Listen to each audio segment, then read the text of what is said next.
조선의 서양의학 교육 시작, 한글 해부학 교과서를 만들다. 개화기. 아직 수술에 낯설어하는 사람들이 대다수였지만 수술이나 외과학은 수많은 목숨을 살리는데 꼭 필요한 것이었습니다. 개화기. 우리나라는 외과학이 발달한 서양의학의 필요성을 절감했습니다. 기존의 전통의학으로는 외과 치료에 한계가 있었기 때문입니다. 그런 흐름 속에 발간된 한글 해부학 교과서 해부학은 1906년 가능한 우리나라 최초의 한글 해부학 교과서로 제중원에서 발간되었습니다. 일본 해부학자 이마다 스카노의 실용 해부학을 제중원 의학생 김필순이 우리말로 번역하고 제중원 의학교 교수 에비슨이 교회라여 펴낸 것입니다. 총 3권으로 되어 있는 이 책은 우리말로 번역된 설명과 함께 몸의 각 부분을 나타내는 용어와 그림이 수록되어 있습니다.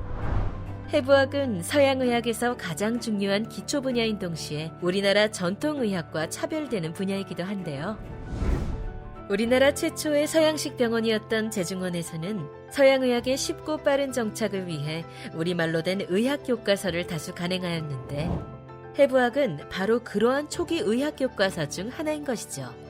권 1은 뼈, 관절, 근육에 관한 내용, 권 2는 소화기, 호흡기, 비뇨기 등 내장기관, 권 3에서는 혈관과 신경에 대한 내용을 다루고 있습니다. 해부학이 서양의 의학 지식을 담은 개화기 다른 한글 의학 교과서보다 의미가 더 특별한 것은 완성본이 나오기까지 수차례의 실패를 거듭하고 재번역하면서 쌓인 의학 용어 번역의 경험이 다른 의학 교과서를 좀 더 쉽고 체계적으로 번역할 수 있는 밑거름이 되었기 때문입니다. 여러분, 해부학을 처음 번역하여 발간까지 무려 10여 년이 넘는 세월이 걸렸다는 것을 아시나요? 1893년 제중원 원장으로 부임한 에비슨. 그는 한글로 된 의학 교과서의 필요성을 절감하고 한국인 조수와 함께 영어로 된 그레이의 해부학을 한글로 번역했는데 안식년으로 고국에 다녀온 사이 원고를 맡겨두었던 조수가 사망하면서 원고도 사라지고 말았습니다. 이어 1900년에 김필순을 만나 완성한 두 번째 원고도 등사 직전에 불타 없어져 버렸죠. 세 번째 번역에서는 책을 바꿔 일본 해부학자 이마다 스카노의 실용 해부학을 번역했고 마침내 성공합니다. 이렇게 실패와 좌절을 거쳐 번역을 되풀이하고서야 해부학 교과서가 탄생한 것이죠. 하지만 전통의학에 없는 새로운 개념을 번역하는 일은 쉽지 않았습니다. 해부학은 일본의 해부학 책을 번역하면서 원서에 적힌 한자어를 대부분 차용했지만 그것을 풀이하는 말은 최대한 우리말을 쓰려고 노력하였고 원서에 없는 새 지식을 더하기도 했습니다.